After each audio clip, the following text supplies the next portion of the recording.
On the way to my sister's wedding, they left me at a gas station after I used the restroom. My mother laughed. Now the whole family's together. My father smirked in silence behind the wheel. My sister waved from the window. No more dead weight, bye. But when they arrived at the venue, one sentence from the receptionist left them stunned. A cold, unseasonable rain poured down on the streets of Maplewood, a small town in Ohio. Margaret Reed gazed at her reflection in the window of her bookstore. Pages passed as she adjusted her hair. Her eyes still held the sparkle of her youth, but since the tragedy 4 years ago, there was always a shadow lurking behind them. I'll be closing up early this afternoon, Margaret told Eliza, her only employee. I have to prepare for my sister's wedding. Eliza smiled as she dusted off an old book. As her big sister, you must be so proud. Margaret returned only a vague smile. Proud, was that how she should feel? She knew she should be happy that Vanessa was getting married. But when she learned that the groom was Ryan Foster, her heart filled with complex emotions. Ryan Foster was the son of a prominent Maplewood family, heir to the town's wealthiest real estate developer, and after her son Jake died, he had become a regular at her bookstore. Vanessa knew nothing about the friendship that had developed between Margaret and Ryan. As Margaret hurried home through the rain, her mother's words echoed in her mind. You're the family disgrace. Karen's voice was cold and sharp, even over the phone. I don't want you to meet Vanessa's fiancé's family. A single mother, and with your son. Her mother's voice trailed off, filled with unspeakable contempt. Margaret took a deep breath as she reached the porch of her home. Before opening the front door, she looked at the photo of Jake on her smartphone screen. His innocent smile gave her strength to get through this day. I'm home, she called as she entered the living room. Her parents were already dressed formally, sitting on the sofa.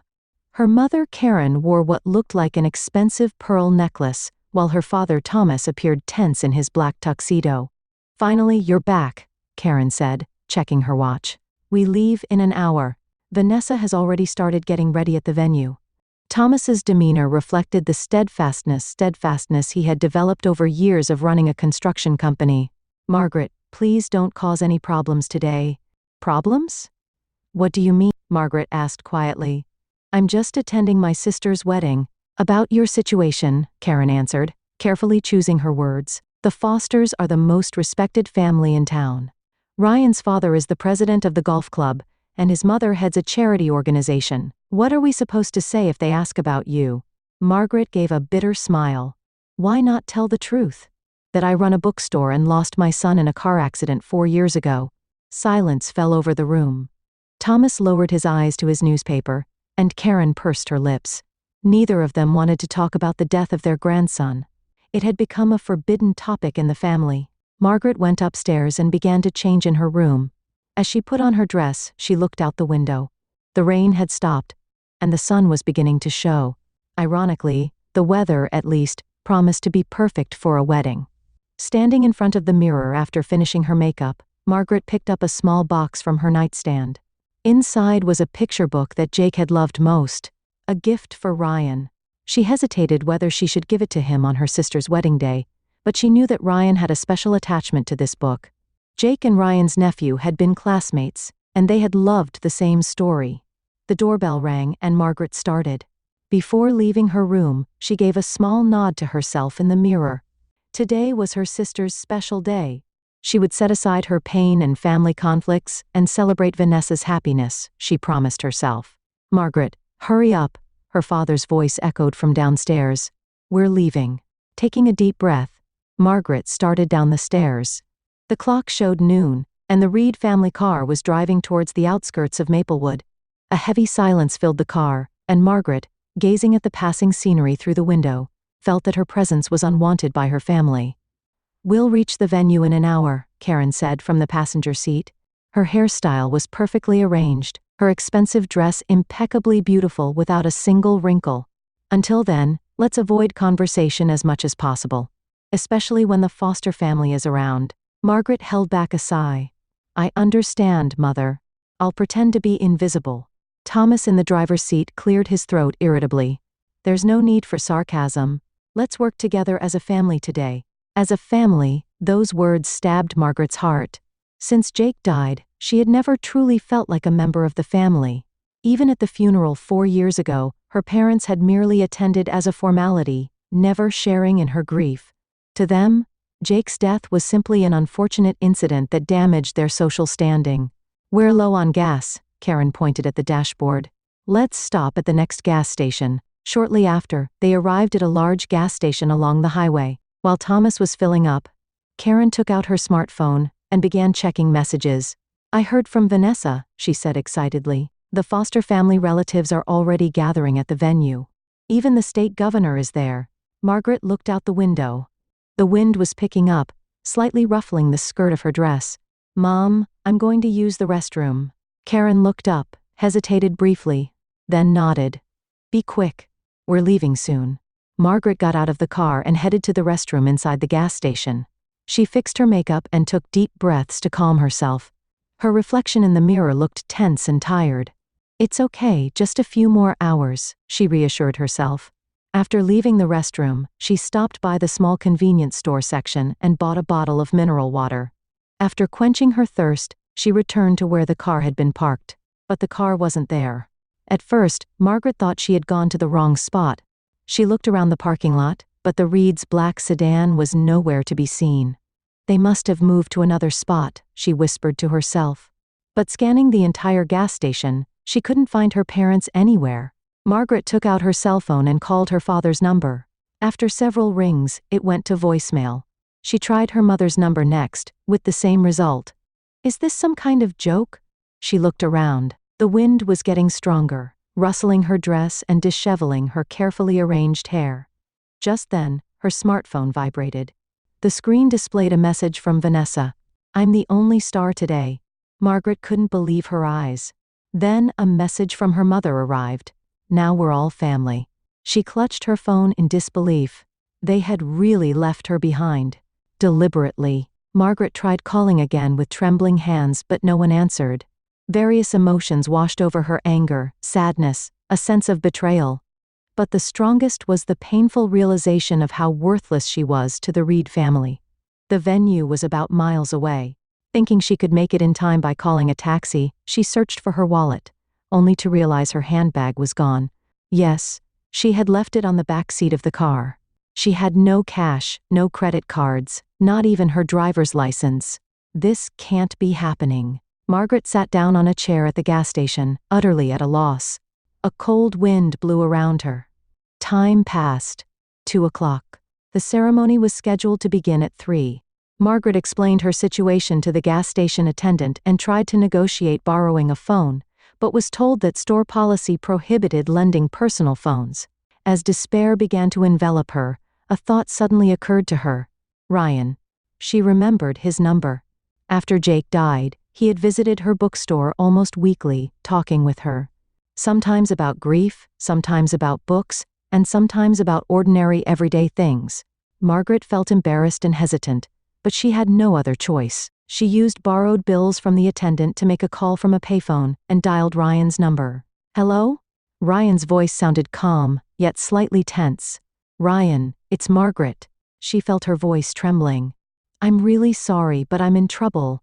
"Margaret? What's wrong? Haven't you arrived at the venue yet?" "Well." She hesitated about how to explain. "My family, they left me behind. I'm at the Shell gas station along highway. My wallet's in the car, so I can't even call a taxi." There was a moment of silence on the other end. "They did what?" Ryan's voice suddenly sharpened. "Left you behind? On purpose?" "I got a message. They thought it would be better if I wasn't there."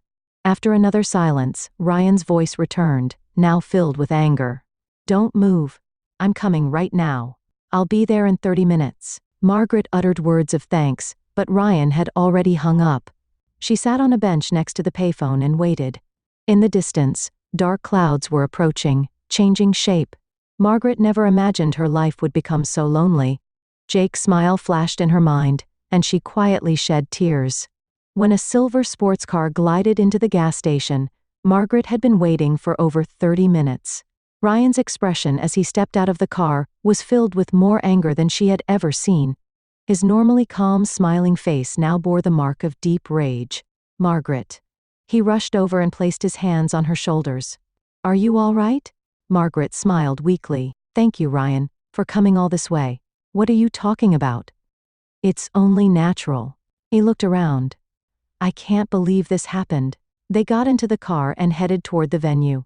The car was filled with a heavy silence, but it was completely different from the silence she had experienced with her family earlier. Ryan's anger was too deep for words, and Margaret wondered if she should try to calm him down. Please don't say anything to Vanessa, she finally said quietly. Today is her special day. Ryan gripped the steering wheel tightly with one hand. She was involved too, wasn't she? You said she sent you a message. Yes, but Margaret gazed out the window. My relationship with my sister is complicated. Vanessa might just be strongly influenced by our parents' values. That's no excuse. Ryan's voice was cold. I love Vanessa. That's why I can't believe she would participate in something so cruel. Margaret studied Ryan's profile. His strong jawline, determined eyes, the way he faced forward with confidence. He had been her support after Jake died. He visited her bookstore, sometimes staying after closing to talk with her. Maybe her guilt was why she never told her sister about their relationship. Ryan, actually, Margaret said in a small voice. I brought a present for you. He glanced at her for a moment. A present. Margaret pulled out a small paper bag. Miraculously, it was the only thing she had carried with her when she went to the restroom. It's a memento of Jake. The picture book he loved most. The one your nephew liked too. Ryan's expression softened. When they stopped at a red light at the next intersection, he took the bag and pulled out the book. The Boy Who Counted Stars, an old picture book, but beautifully preserved. I remember. His voice trembled. Jake and my nephew Michael used to read this together. They were in the same class, Margaret smiled. Both loved astronomy. Ryan turned the pages and found Jake's name written on the first page. Underneath in childish handwriting it said, Stars are my friends. Margaret. Ryan was at a loss for words. This is thank you so much. You're important to me, Ryan, she said quietly. So please don't ruin the wedding over what happened today. I'll be fine. Ryan carefully put the book back in its bag and resumed driving. No, you're not fine. And neither am I.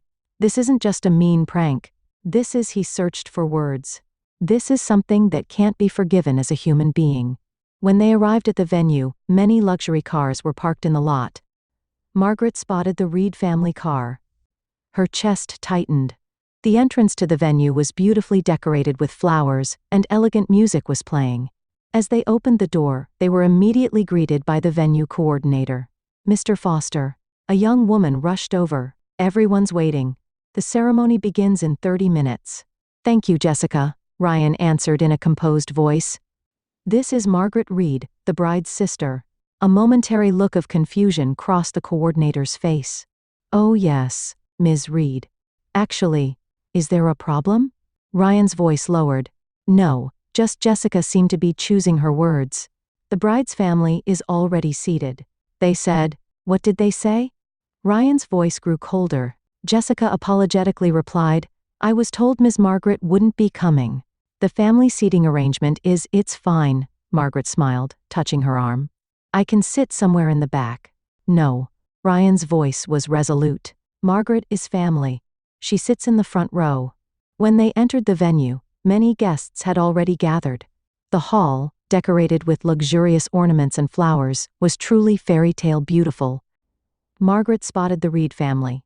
Her parents were seated in the front row, apparently enjoying conversation with those around them. Ryan took Margaret's hand and led her toward where her parents were sitting.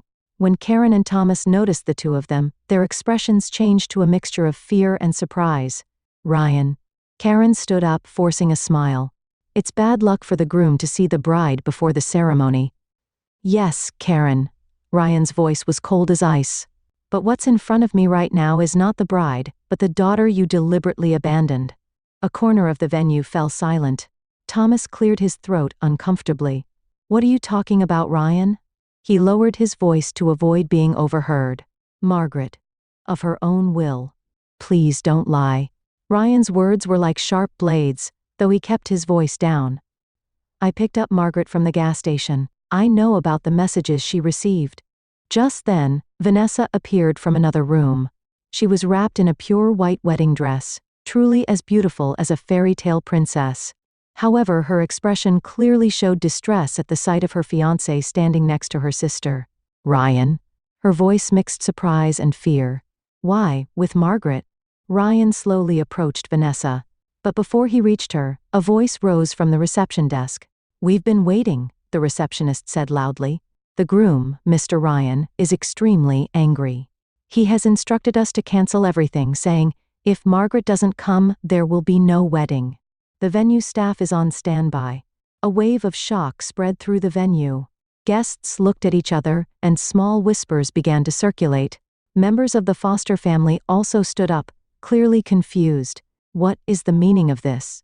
James Foster, Ryan's father, approached. He was a dignified man, with a strong jawline similar to his son's. Margaret stood frozen in embarrassment and confusion. This was not what she had wanted.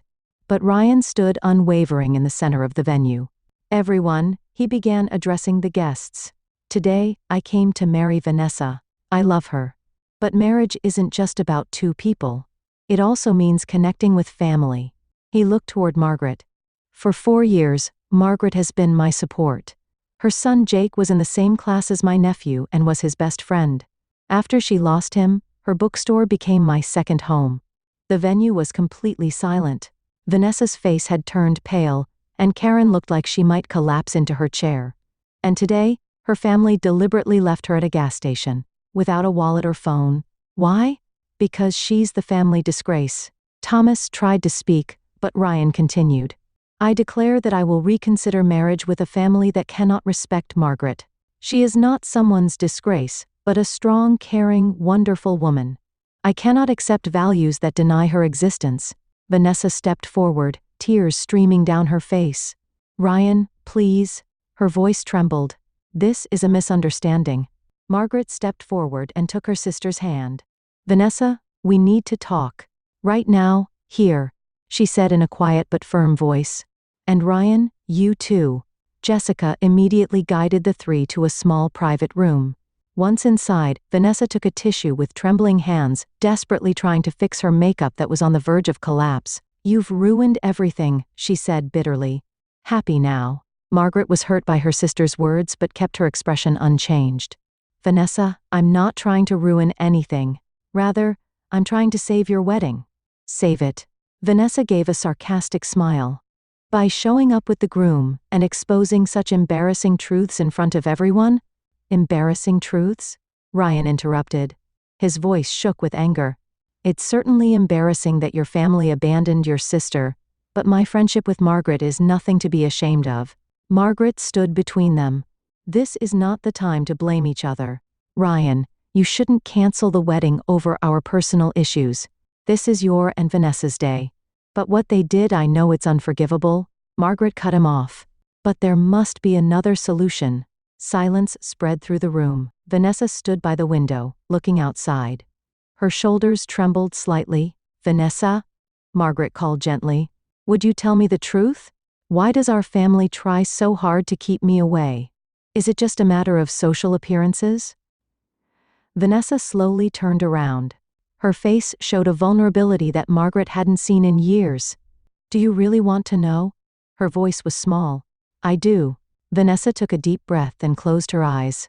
"Jake's accident." Margaret's body tensed. It always did when Jake's name came up.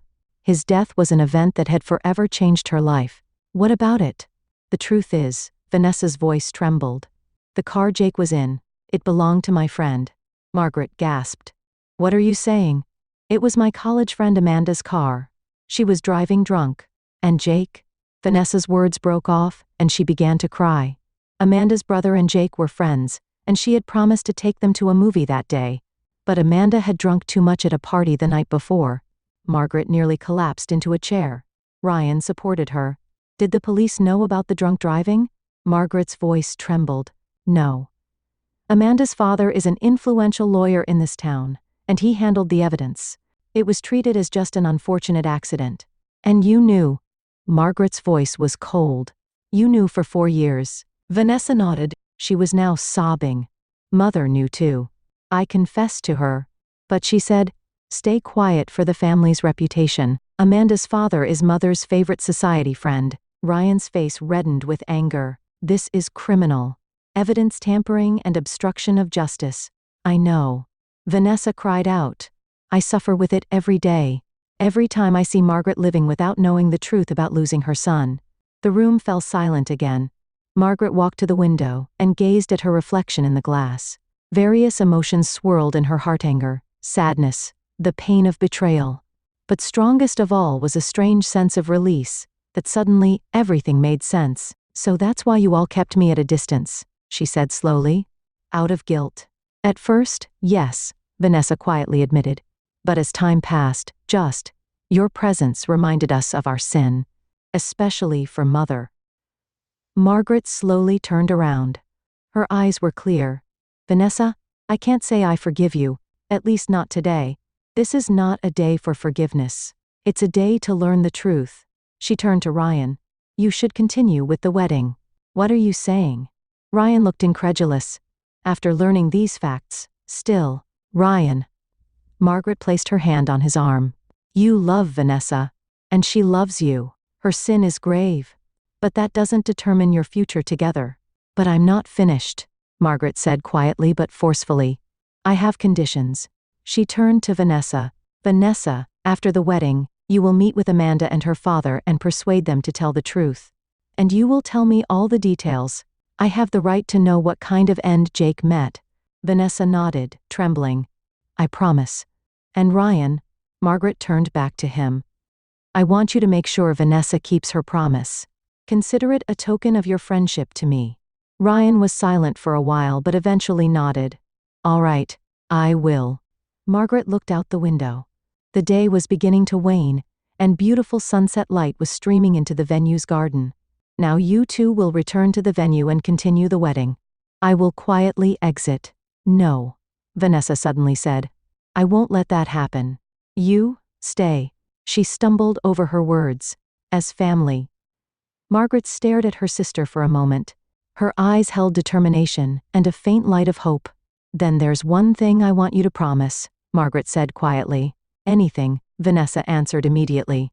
Promise to accept the truth and take responsibility. For Jake's sake, and for our family. Vanessa looked straight into her sister's eyes and nodded deeply. I promise. No more lies. And I'll take responsibility. Margaret smiled for the first time in its true sense. Then, sister, let's prepare to walk you down the aisle. Ryan watched the two sisters, slowly nodding. Complex emotions showed in his eyes, but there was also a shade of respect. Margaret, he said quietly, you truly are an amazing person. It's too early to thank me. She laughed softly. The journey of truth is just beginning. The three prepared to leave the room.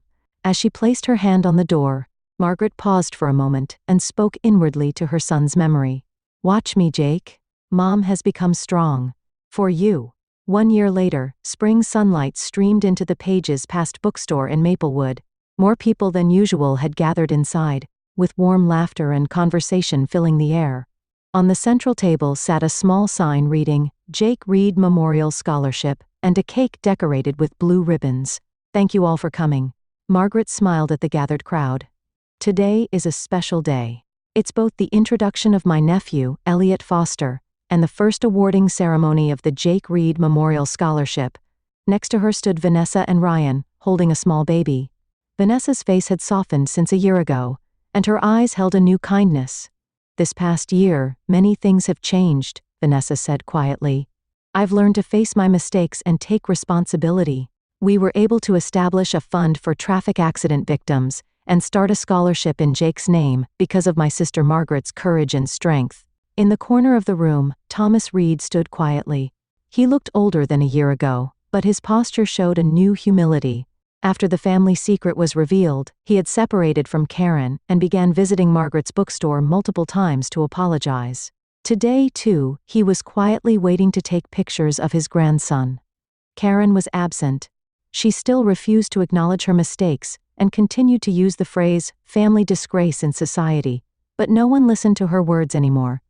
And today, we have a special announcement. Ryan stepped forward and said, we will be opening a new children's library next to Margaret's bookstore. It will be called Jake's Stars. Warm applause erupted from the venue. Margaret's eyes filled with tears of emotion. She realized how unimaginably different her life was from a year ago. After the ceremony, as people began to leave in small groups, Margaret sat in a small reading space at the back of the bookstore. A reading club for Jake's friends had begun meeting there regularly. Today, too, several children gathered around her, looking forward to the next book. "What book will you read to us today?" a little girl asked. Margaret smiled and took the boy who counted stars from the shelf. "This is a very special book." Vanessa approached with baby Elliot in her arms. "May I listen too?" Margaret nodded and made room for her sister and nephew. She slowly opened the book and began to read. Long ago, when the stars were close, there was a boy. The children's eyes sparkled, and Elliot reached out his tiny hand to touch the pages of the book. As Margaret gently held that small hand, she felt grateful for the new family she had found. Bonds formed not by blood, but by honesty and love. The sunset streaming through the window reflected off her ring, creating a small rainbow. It was like a sign from Jake, who must be watching from somewhere.